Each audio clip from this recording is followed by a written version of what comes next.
Audio Jungle.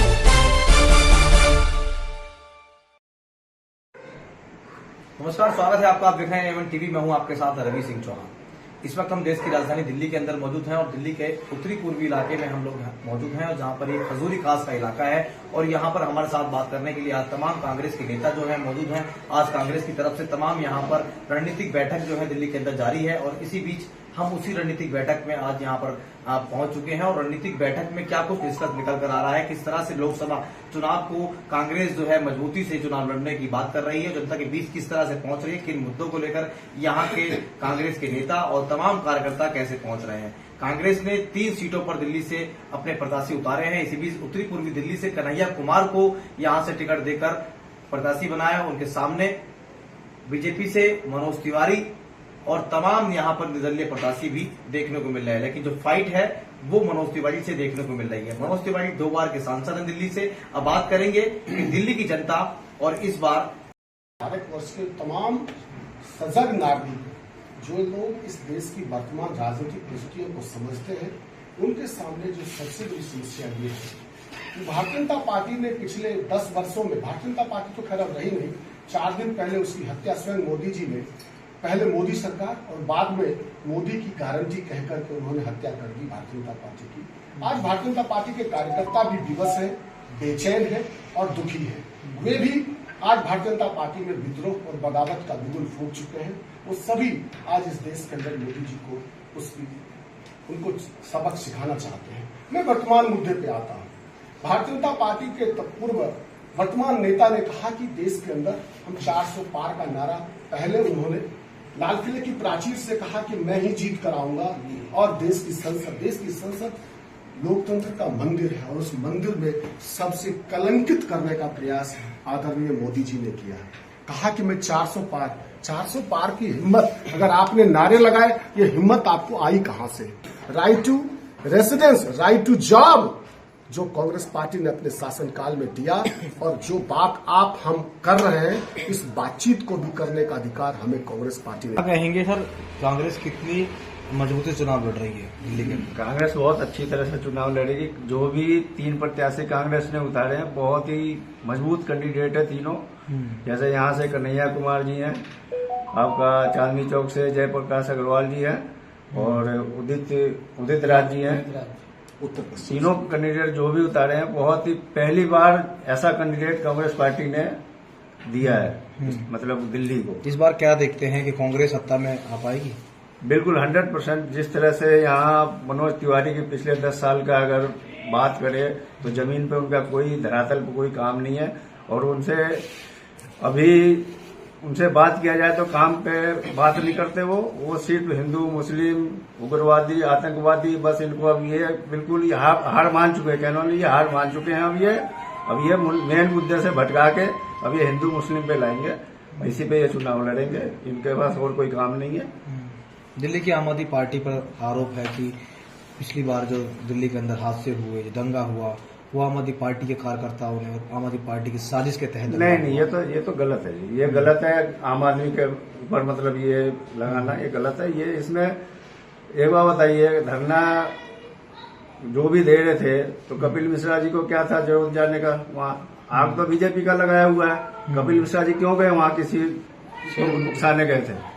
उकसाया तो कपिल मिश्रा जी ने, उसके बाद ही सुबह उन्होंने उकसाया है और शाम को ये दंगा भड़का है यहाँ पे।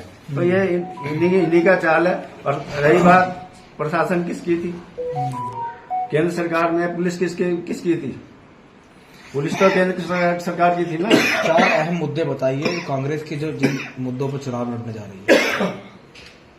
4 मुद्दे यही है। एक तो क्षेत्र का जो भी यहाँ काम रुका हुआ है, सब पहली बात हो। हम तो क्षेत्र की बात करेंगे। जो भी जैसे क्षेत्र का जो भी काम रुका हुआ है, मुख्य वजह क्षेत्र की जो समस्या रही हो, मुख्य वजह यह है कि यहाँ जैसे नाली हुआ, ट्रैफिक की समस्या तो बहुत है यहाँ। मेन सबसे ज्यादा वैसे ट्रैफिक की समस्या है यहाँ पे। सड़कें कैसी हैं आपकी?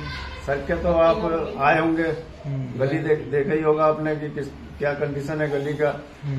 10 साल पहले क्या कंडीशन रहता था, आज देख लीजिए गली का क्या कंडीशन। आप जिस रोड से आएंगे वो भी रोड आप देखे ही होंगे कि कैसा कंडीशन हो रखा है। ना तो गली सही है ना रोड सही है, जहाँ भी जाइए वहाँ बहुत बुरा हाल है।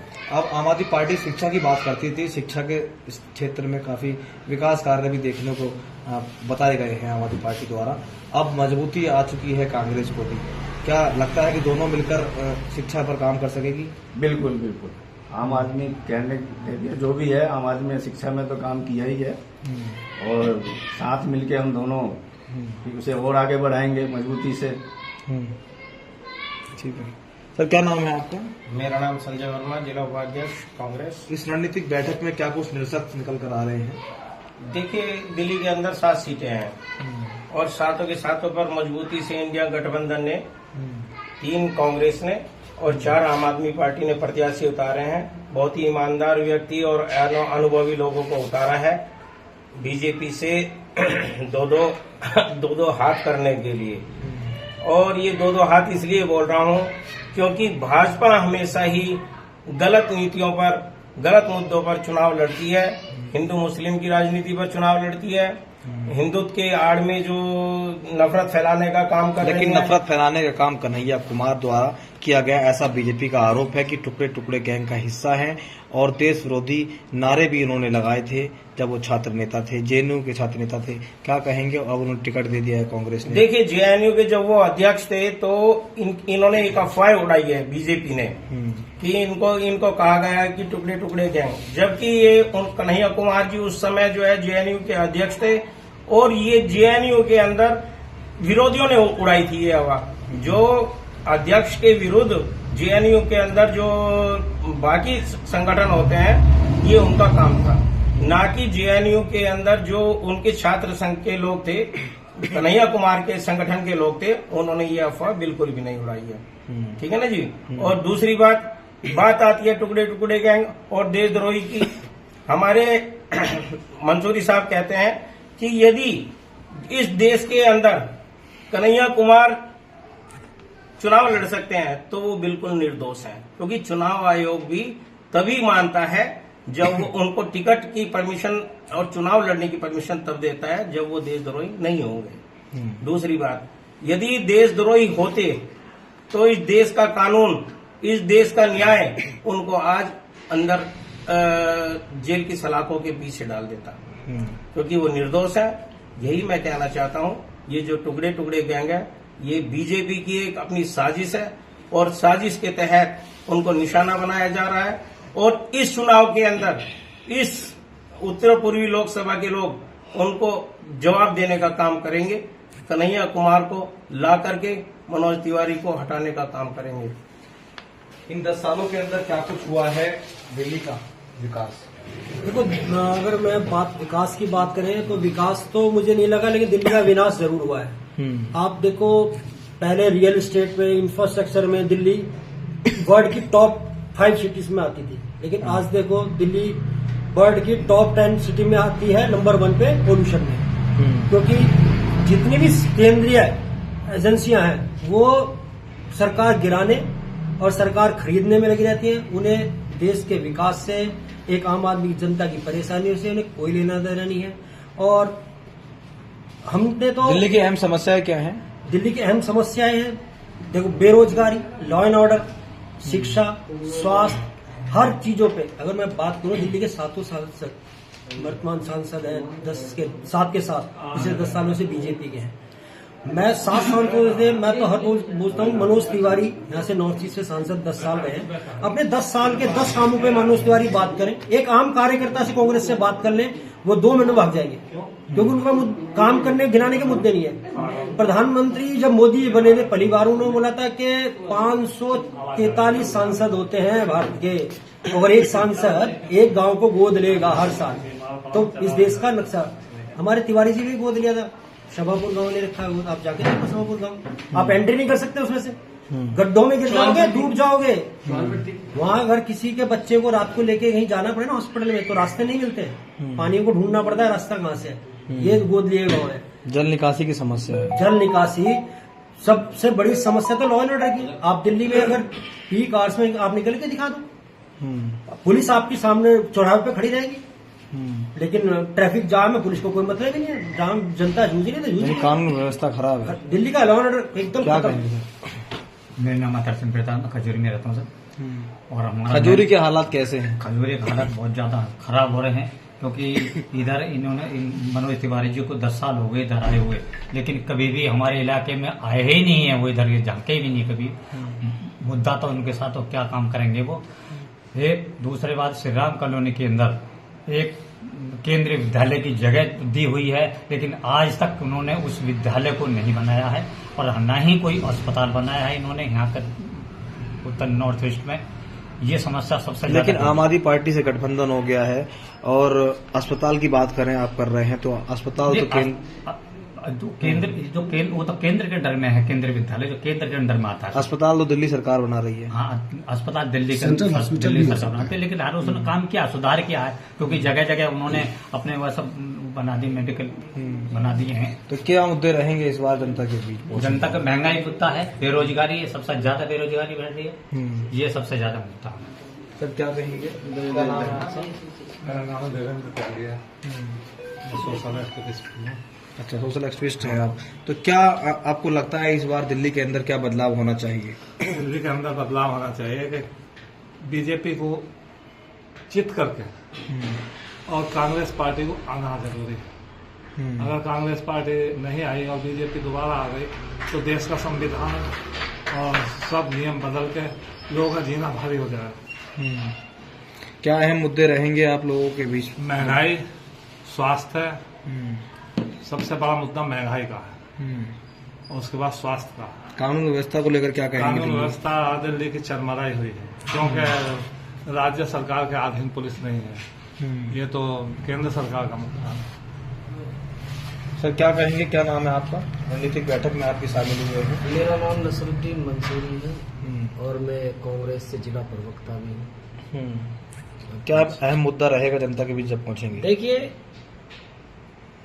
अगर मुद्दे की बात की जाए तो क्षेत्रीय मुद्दे तो होते ही होते हैं। हर चुनाव में क्षेत्रीय मुद्दों को उठाया जाता है, लेकिन आज राष्ट्रीय मुद्दों को ज्यादा अहमियत दी जानी चाहिए, मेरा मानना ये है। जैसे कि अभी पीछे पुलवामा हमला हुआ था। पुलवामा हमले का आज तक भी कहीं अता पता नहीं चला कि वो RDF इतना कहां से आया, कैसे आया, और 41 सैनिक हमारे देश के शहीद होने के बाद उनका आज तक माननीय नरेंद्र मोदी जी ने या गृह मंत्री ने या शिक्षा मंत्री ने या किसी देश के हमारे अन्य मंत्रियों ने आज तक ये नहीं बताया कि आखिर वो पुलवामा हमला हुआ उसका दोषी कौन था, या इधर ये गंभीरता की बात नहीं है। आज अगर टुकड़े टुकड़े गैंग को लेकर क्या कहेंगे? देखिए, टुकड़े टुकड़े गैंग, पहले मैं इस मुद्दे को बता दूं।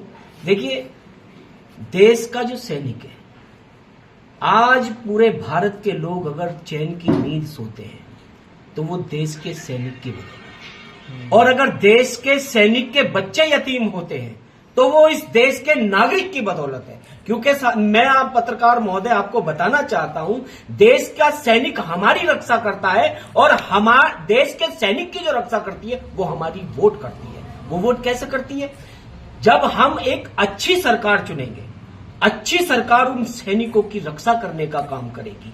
क्योंकि सरहदों पर जो रक्षा की जाती है, हमारे देश के प्रधानमंत्री ने बड़ी बड़ी बात कही कि ये जो है मतलब कांग्रेस की सरकार है और ये जो प्रधानमंत्री है गूंगा प्रधानमंत्री है, बोलना नहीं जानता। लेकिन मैं बताना चाहता हूं, प्रधानमंत्री जी से कहना चाहता हूं कि वो गूंगा प्रधानमंत्री हुआ करता था, देश के सैनिक सुरक्षित हुआ करते थे। आज देश का बोलने वाला प्रधानमंत्री है, कहीं 15 सैनिक मर जाते, कहीं 20 सैनिक शहीद हो जाते, कहीं 41 सैनिक शहीद हो जाते, उनका जवाब कौन देगा? अब जब इनसे सवाल पूछा जाए, प्रधानमंत्री जी से पहली बात तो किसी की ताकत ही नहीं, किसी मीडिया के कर्मी की जो उनके आगे माइक लगा दे उनके मुंह पे, कोई सवाल ही नहीं पूछना चाहता।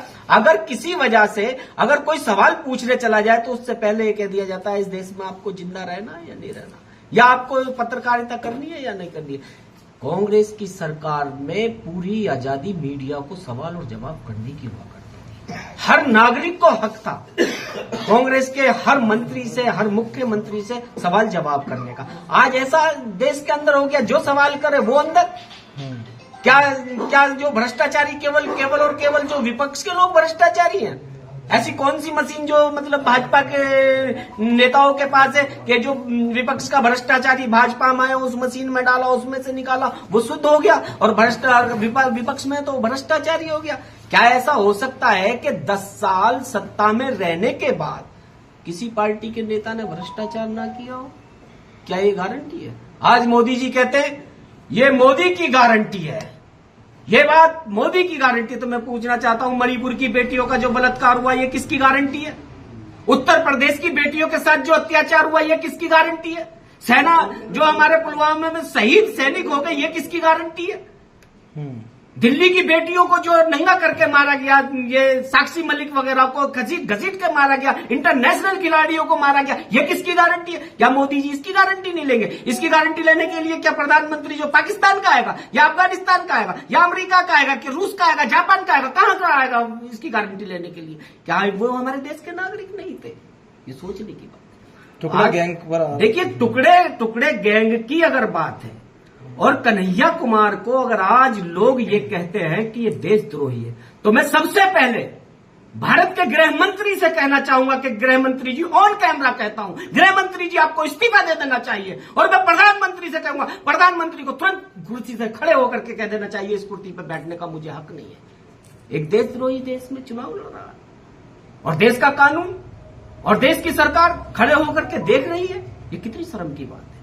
बकौल भाजपा के लोगों के मैं पूछना चाहता हूं, जिसे देशद्रोही कहा जा रहा है, चुनाव आयोग ने कैसे उसको परमिशन दे दी चुनाव लड़ने के लिए? सुप्रीम कोर्ट ने कैसे उसे इजाजत दे दी चुनाव लड़ने के लिए? देश की न्यायपालिका ने कैसे इजाजत दे दी उसे चुनाव लड़ने के लिए? कहीं ना कहीं देशद्रोह का मुकदमा दर्ज है कन्हैया कुमार पर। देखिए, जब देशद्रोह का मुकदमा दर्ज था तो कन्हैया कुमार बाहर कैसे है? बेल पर बाहर है, चुनाव लड़ने का अधिकार नहीं। जब एक व्यक्ति को जरा सी बात कहने के लिए राहुल गांधी की सदस्यता भंग की जा सकती है, केवल मोदी जी को थोड़ा सा बुरा कहने के लिए सदस्यता भंग की जा सकती है। उन्होंने तो देश के साथ गद्दारी करने का काम किया, देश के टुकड़े टुकड़े करने का काम किया। उन्हें चुनाव आयोग ने कैसे इजाजत दे दी? उन्हें सुप्रीम कोर्ट ने कैसे इजाजत दे दी? मैं समझता हूं देश का सैनिक हमारी रक्षा करता है और हमारे देश के सैनिक की जो रक्षा करती है वो हमारी वोट करती है। वो वोट कैसे करती है?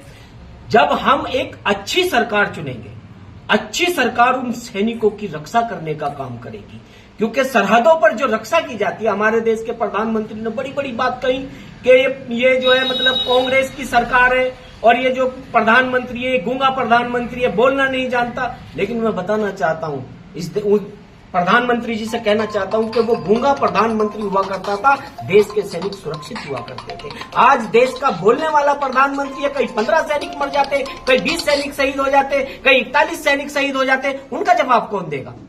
अब जब इनसे सवाल पूछा जाए, प्रधानमंत्री जी से पहली बात तो किसी की ताकत ही नहीं, किसी मीडिया के कर्मी की जो उनके आगे माइक लगा दे उनके मुंह पे, कोई सवाल ही नहीं पूछना चाहता। अगर किसी वजह से अगर कोई सवाल पूछने चला जाए तो उससे पहले ये कह दिया जाता है इस देश में आपको जिंदा रहना है या नहीं रहना, या आपको पत्रकारिता करनी है या नहीं करनी है।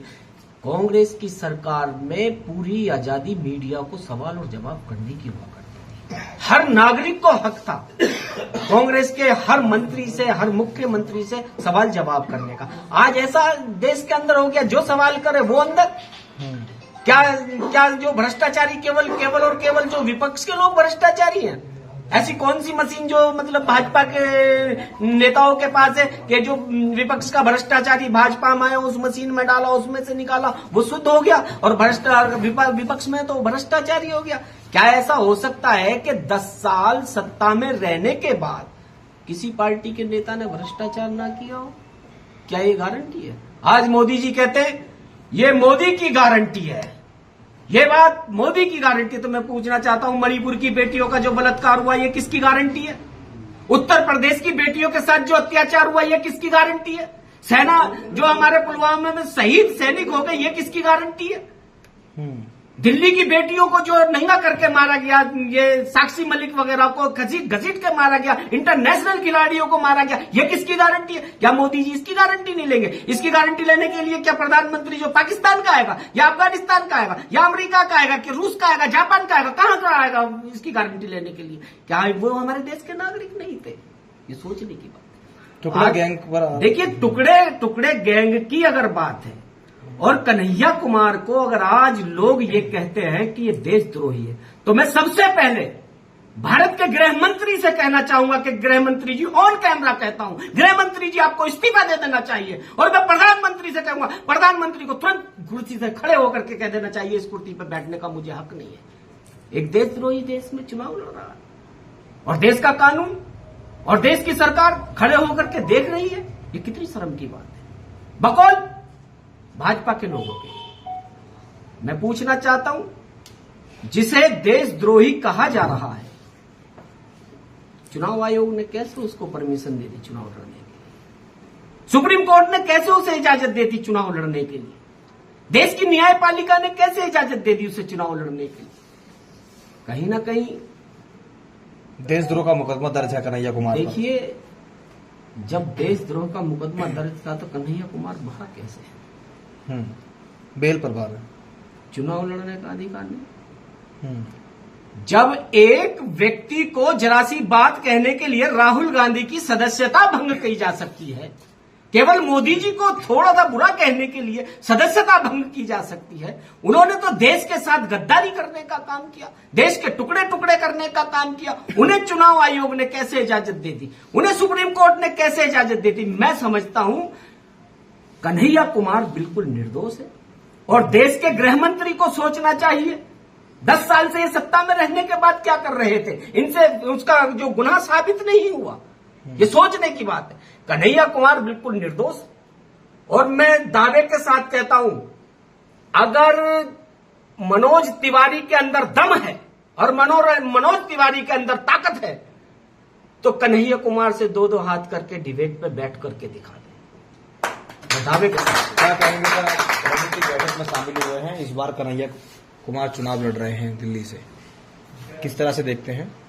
सर, एक तो क्या कहते हैं, कन्हैया कुमार युवाओं के लिए बहुत अच्छे साबित होंगे, क्योंकि जैसे कि पहले क्या होता था, कांग्रेस के टाइम पे युवाओं जो मतलब बीटेक कर रहे हैं, बीटेक कर रहे हैं, अच्छे पढ़े लिखे, उन्हें रोजगार मिलता था।